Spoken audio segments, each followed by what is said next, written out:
Welcome to another episode of Divya's Discoveries.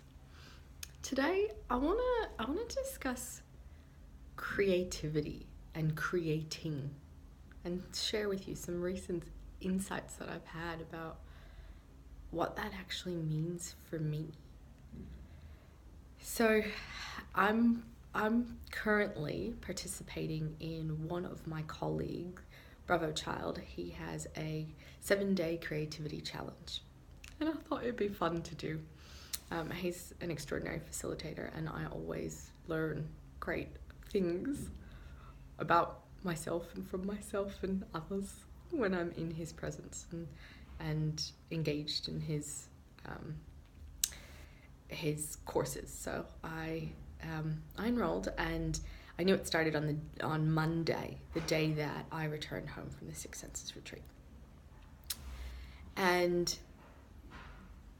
my intention in enrolling was twofold. One, to improve my storytelling, to get better at sharing experiences and stories, and secondly, to commit to doing it more often, because I feel like often I have insights and then don't take the time to share them.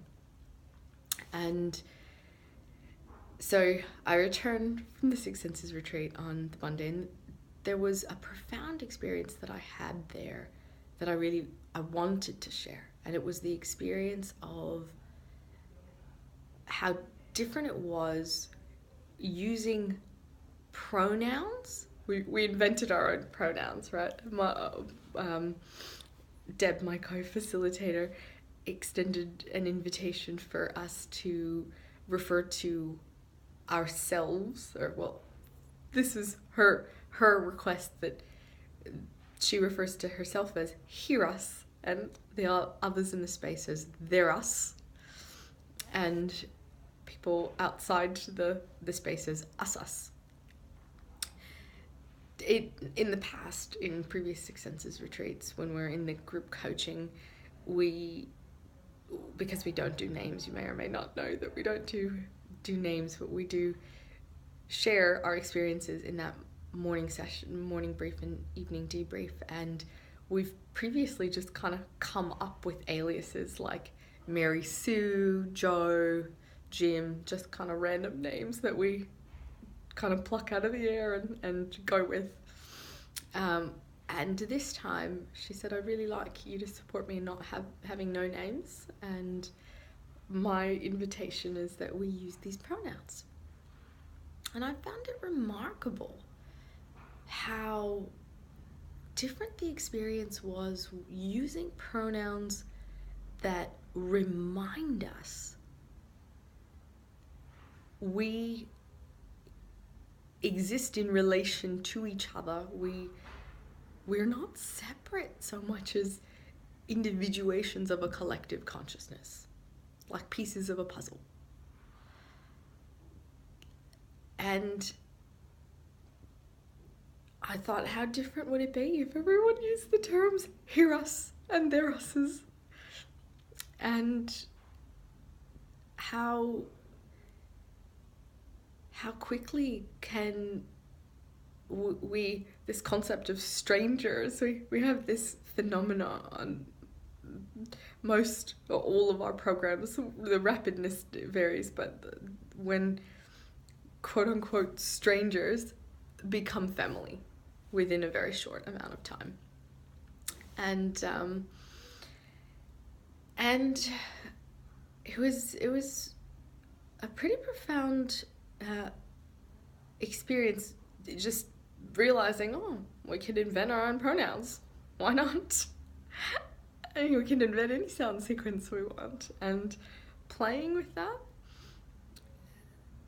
So that's the experience that I wanted to share, and that Monday night when I returned home, it was late, and I, to be honest, didn't feel like doing anything, writing anything, and so I'd committed to this challenge internally, and so I said, no, I'm gonna produce something. I'm going to create something. And so I decided to write an article, and I stayed up writing this article, and then went to bed and woke up an hour before my alarm, which is rare, and then thinking, which doesn't happen very often for me, and I'm thinking about this article, and I realized then upon reflection that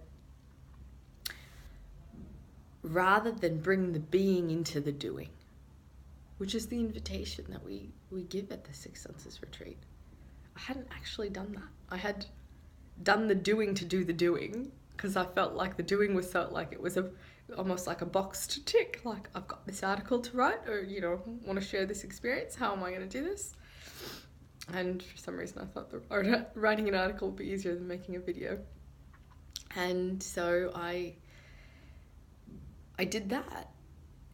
And in that moment, that doing was probably all that I could manage. That was a feat in of itself. But upon reflecting back that morning, I said, okay, I'm going to have another go sharing this concept and being fully present in the experience and bringing the fullness of the being into it. So I set that intention for myself to explore the same idea through maybe a different medium and to see how different it feels. And as I go through my day, most of my day is spent holding space for people. And I had an experience of quiet reflection with someone where I realized that to me feels like the real creation. Because whilst Bravo primarily works with artists, when in my space in the business world, we talk about creation and creating, often it's with the word content in front of it. And it's just never been something that appealed to me or resonated with me. It was never something that I really particularly enjoyed. I more so do it when I feel like, this is a really important learning or insight that I feel can benefit someone. So I do it as an act of service, but it's never had the energy of creation. And what I realized, the insight that I had was, for me, when I feel that creative energy, when I feel like I'm in creation, is when I'm holding space for people. Is when I'm holding space and we're reinventing reality in that moment. To me, that's my medium. That's true creation. And these videos and these articles and the things that I share to reflect back on the inside, they don't have the same energy of creation. It's just like, it's a different energy. It's sharing. It doesn't have the energy of creating in it. So I just thought that was an interesting awareness. As I brought the being fully into the doing, I had that awareness, and it was freeing for me. It was freeing because I've often had this kind of almost internal resistance or struggle where my preference is, if I'm not holding space for someone, that I'd be consuming content rather than creating content. I'll use that word, but reading rather than writing, or I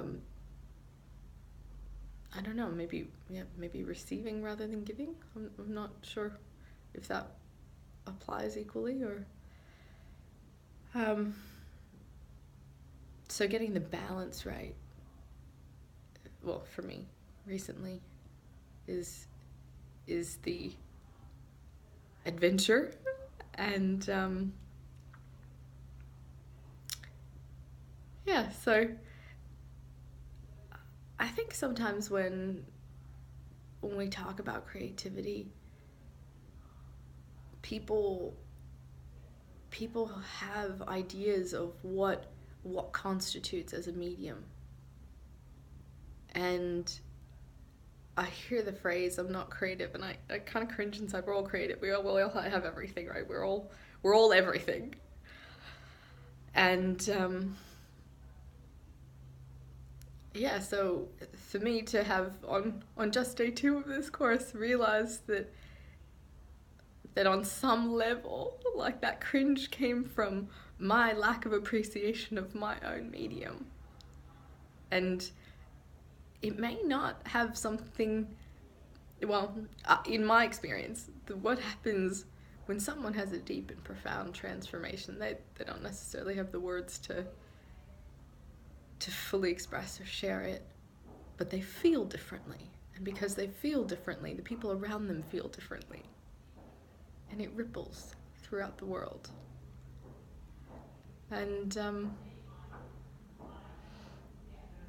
I appreciate that aspect and my commitment to mastery in my medium, holding space for people to reinvent reality. Yeah, so that's my insight for you this week. Hope you've enjoyed it.